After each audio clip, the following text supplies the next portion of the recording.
Hablamos de amor, así se tituló el libro que, bueno, publicó en 2008 Jorge Bafico, muy exitoso por cierto, y hoy este mismo autor psicoanalista nos trae la secuela, o por lo menos nuevas historias, nuevo catálogo de historias de amor, algunas ayornadas de aquel libro de Hablamos de Amor, en este caso las sesiones nuevas que nos trae Jorge, nos hacen, bueno, nos interpelan a propósito de qué es el amor para todos nosotros y cómo vivimos esas historias. Buen día, muchas gracias por acompañarnos.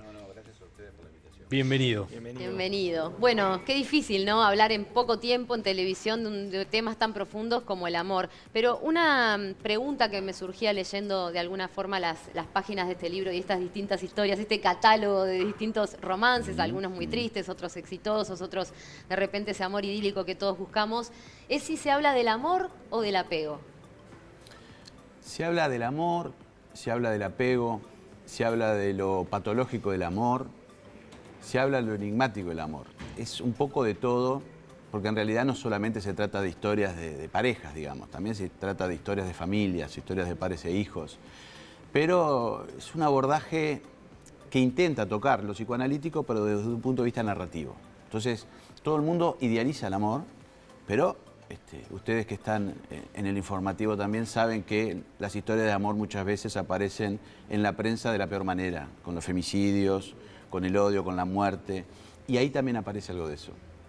Me impactó muchísimo dentro de lo que son las historias, realmente es recomendable porque son cuentos que es muy ágil de leer este libro y son verdaderamente diferentes cada una, pero me impactaba también ver cómo desde el punto de vista del psicoanalista también a veces se ve cierto daño en la intervención que puede hacer un médico o un especialista con respecto al mundo que está viviendo esa persona en su cabeza, como es el caso del amor maradoniano, por ejemplo, ¿no? Una persona que está presa, que es fanática de fútbol, fanática de Maradona y que vive como esa realidad, pero en el momento en que lo medican de forma excesiva, pierde esa magia. ¿Cómo consideras que puede afectar a veces la intervención de los especialistas desde tu rol en esa fantasía que vive la persona y que de alguna manera la mantiene alegre, quizá? Qué buena pregunta, porque es algo que a mí me interesa particularmente y lo trabajo mucho con los estudiantes de la Facultad de Psicología, que soy docente de...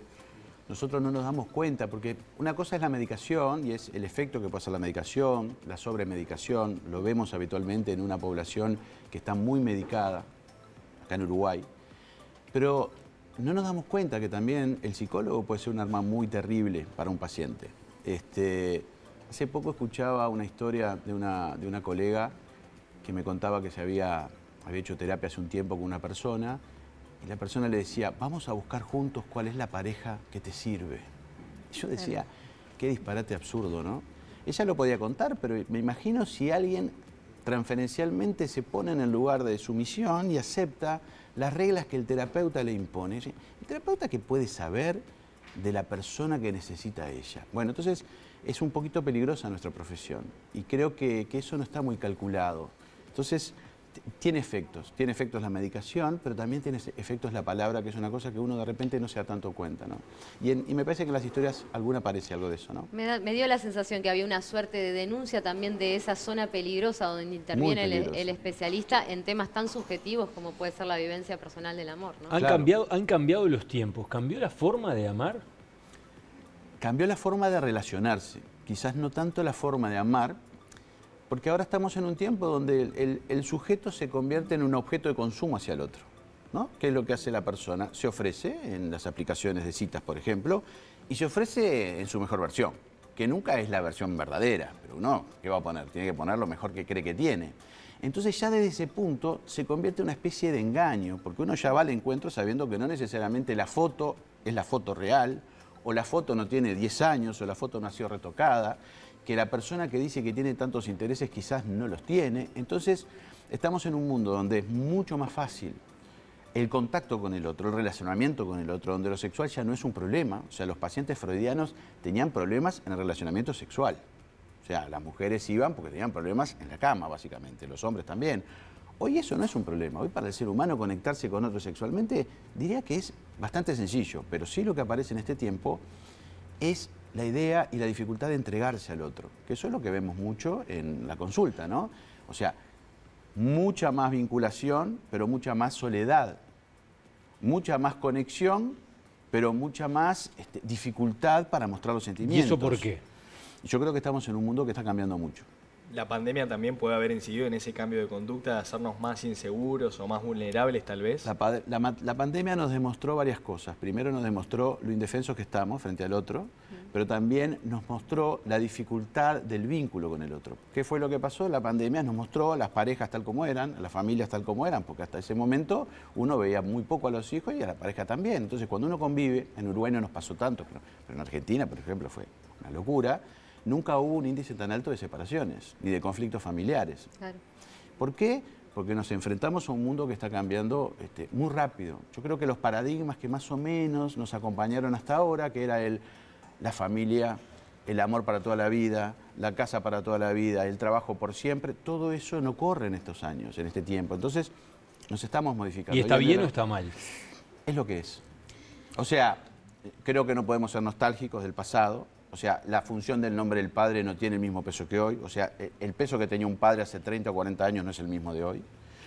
El peso que tiene el psicólogo no es el mismo de hace 10 o 15 años atrás. Hoy el psicólogo está ocupando lugares. Cuando digo psicólogo también me refiero a los psiquiatras, a los médicos, a los técnicos en general. Pero ¿no pasa también que a veces el psicólogo quizás cubre un lugar que hasta no le corresponde por supuesto, momentos? Bueno, absolutamente de acuerdo. Creo que el gran problema de la psicología hoy es que está ocupando lugares que no le corresponden.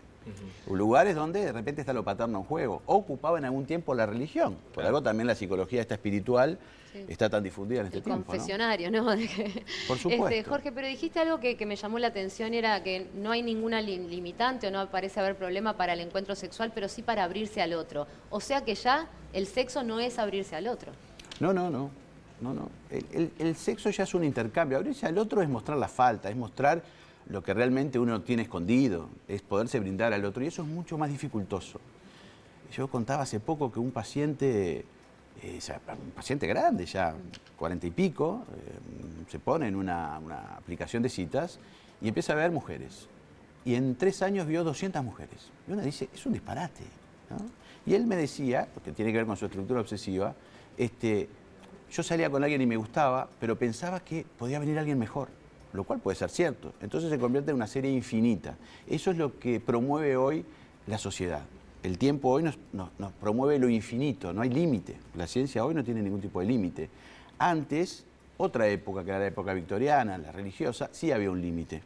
El límite era Dios, se puede hacer o no. Y no es que esté a favor de Dios o no, no es por ese lado. La moral que... Digo, había otra forma de pensarse. Hoy no hay límite en nada. No, es tremendo lo que... ¿Eso nos deja vacíos según tu punto de vista desde el rol que te toca cumplir? Y yo creo que la desolación es uno de los indicadores de esta época. Lo que uno ve en la consulta es sujetos que están desolados, que no pueden encontrarle la vuelta a la vida. Jacques Alain Miller, que es un psicoanalista francés, habla de sujetos desbrujulados, como que no hay un norte.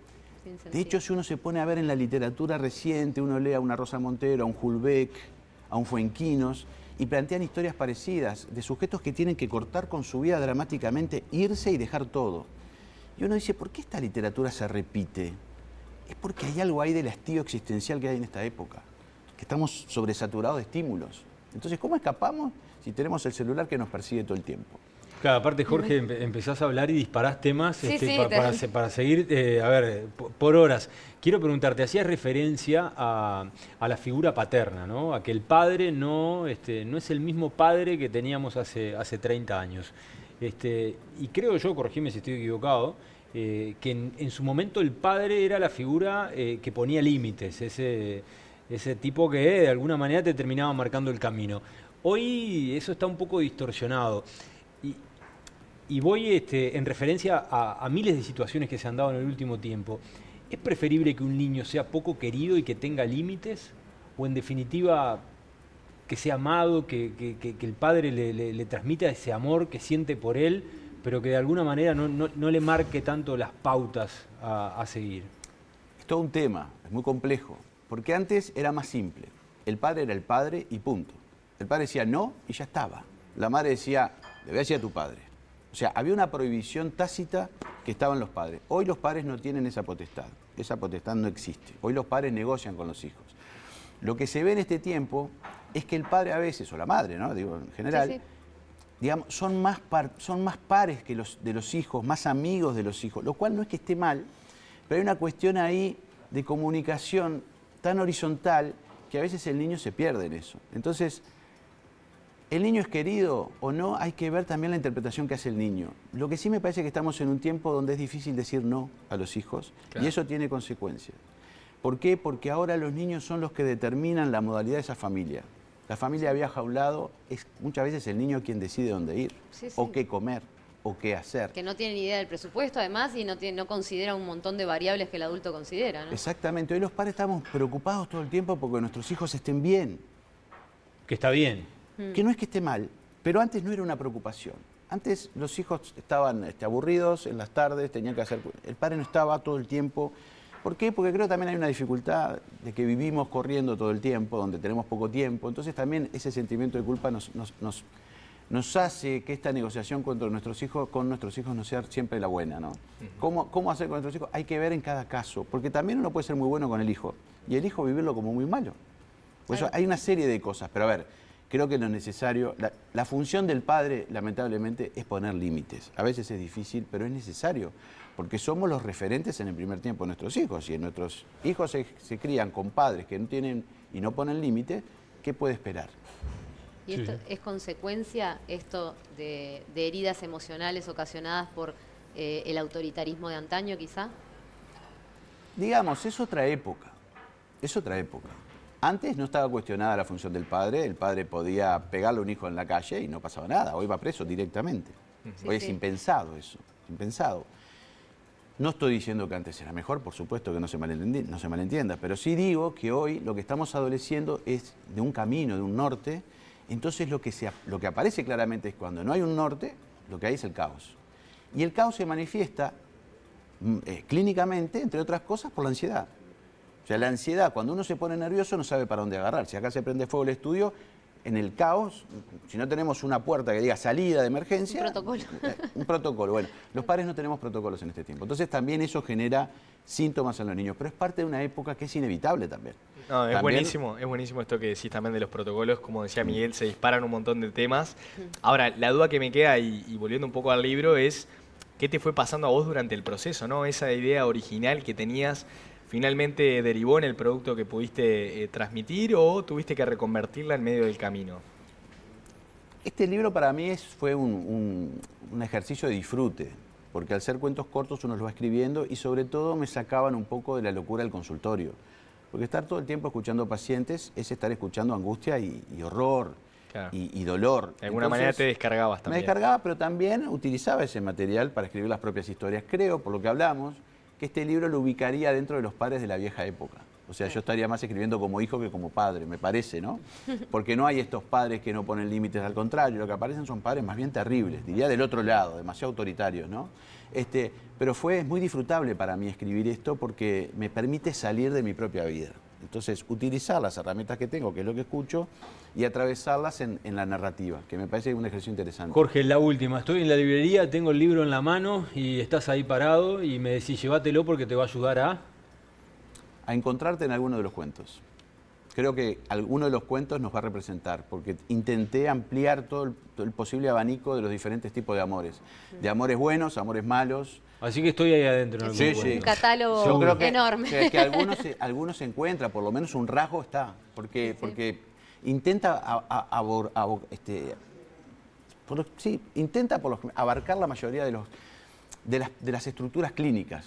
O sea, no es lo mismo como ama un obsesivo, no es lo mismo como ama una histérica, no es lo mismo como ama un paranoico. Y en algún punto nos vamos a encontrar, no quiere decir que sea tal cual, pero nos vemos reflejados. Por lo menos la gente que lo ha leído me ha dicho, parecía que estabas escribiendo sobre mí. Coincido en que abarca un abanico de complejidad humana en el que uno puede verse reflejado, si no en la totalidad de una historia, en distintos detalles. Es muy interesante el detalle del sifón de agua, lo recomiendo, los dejo así para quienes compren el libro. Bueno, Jorge, ha sido tremenda charla, un placer haberte recibido esta mañana. Muchas gracias. A ustedes.